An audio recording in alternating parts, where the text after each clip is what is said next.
Hi, my name is Altuğ Cesoy and my friend Bekir Alkım Şentürk. This is our EEE414 final project, and today we're going to present our project which involves an SRAM and the decoder. In project, we used XFAB 0.6 fabrication. And on the screen, you can see the whole schematic of the project. In the left part, you can see the decoder, and the right part, the SRAM part. So in the decoder part, we considered as we have 6 stages. Like when we start off in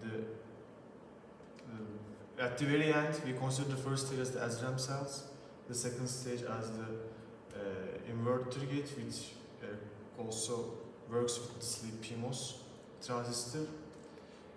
In the third stage, we consider the clock signal with which input is an AND gate, and then we consider the NAND gate and the inverter in the second part.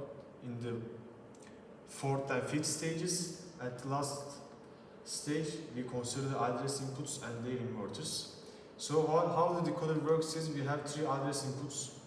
According to these address combinations, we have 8 different bit lines. 1, 2, 3, 4, 5, 7, 8. When the address is specified, we have the correlated word line output. for our SRAM part, we used a cross-coupled inverter for our SRAM cells and 2 NMOS access transistors to reach the data in the access cell and the SRAM cell and modulate it.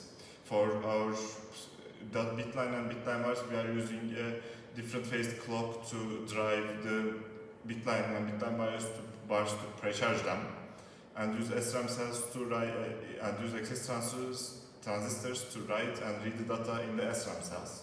And in bottom, we use the NAND gate to control the write bit of the SRAM cells. And in here, we transformed our 6 word line SRAM cell into a 16 by 2 SRAM cell by using another address bit over here.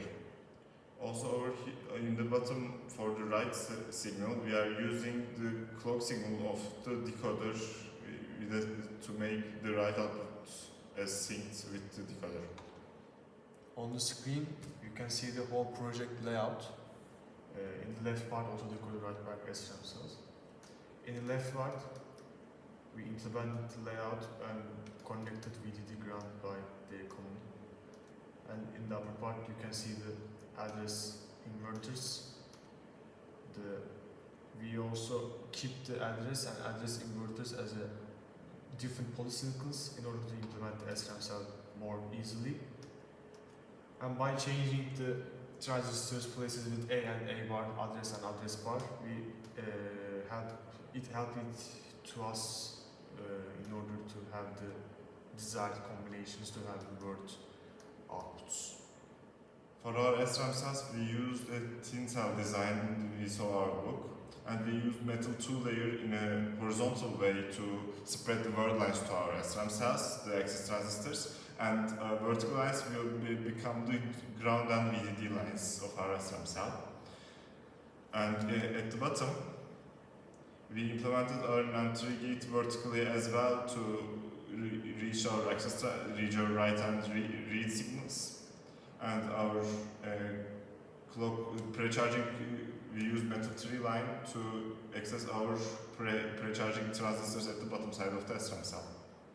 So this is our basic test bench with a non-changing address and a single write with reading the output.